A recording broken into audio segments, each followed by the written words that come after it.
tong isa ko pong crucifix. Matagal na po siya nasa akin, pero ngayon ko lang siya nasabi sa inyo. So ito, wait lang, ayusin ko lang tong mic ko.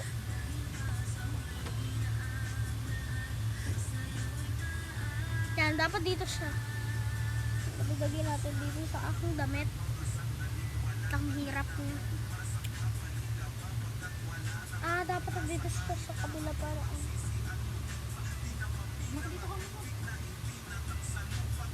yan. Tapos, ito po yung aking crucifix. May nakasulat sa Latin. Hindi po siya in real. And then, ayun yung Holy Face of Jesus.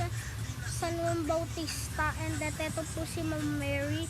Si Saint, ano ba to? Saint Ivan. Akala ko si Saint Dominic, si Saint Ivan pala. Ito po yung ano, may bungo. Ito yung crucifix. Likod niya. So, ito po yung likod niya. May Latin sa ano.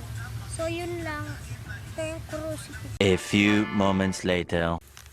So, po ito rin video. Papakita ko lang po sa inyo itong crucifix ko nung nabili namin ng pista ng San Roque. Taga Navotas po kami dito. Itong keychain po ay binili po namin sa halagang 10 piso. Hindi ko po matanda kung sa po ba yun o 20. Nakalagay dyan pangalan ko, Zaret. Yan, pangalan ko.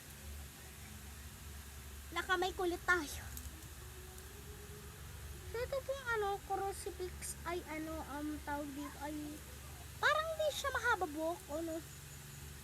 Ano, kung titigan niyo yung crucifix, parang di siya mahaba buhok, no? Santo Cristo baliktaran. Siguro agimat to na keychain. Meron natang ganun eh, hindi ko po alam. Ito naman po yung ano ko, bracelet ko. Muntik ko na masabi braces. So baka nagtataka kayo kung ano, ba't ako nakadik-4? Nakadik-4 ko to.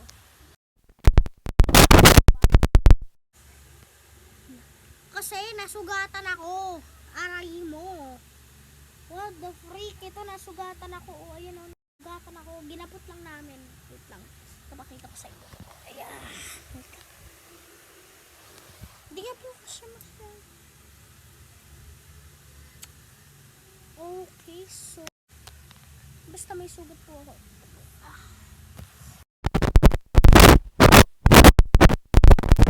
Paano po itong sugat ko? Paano po kasi? Hindi ko na ma-explain sa inyo. Anong nakikita nyo sa likod? Yung damit ang Nazareno. Sinuot ko po yan noong January 9. Crucifixion. Santo Cristo baligtara po siya.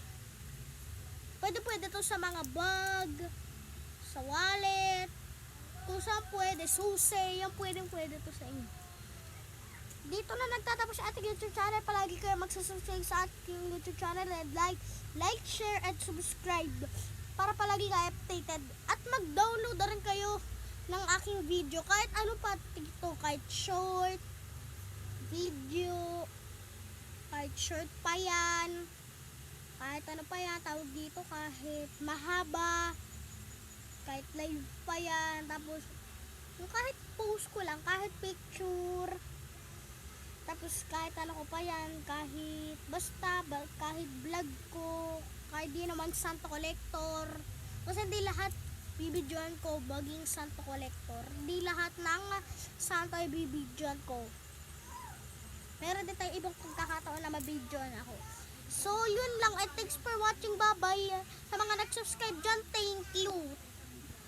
Maligaya po kayo. Thank you po sa mga nag-subscribe dyan at like, comment, tsaka sa mga views natin dyan, yung mga views, sa mga nanood sa ating YouTube channel, tsaka sa mga nakakilala sa akin.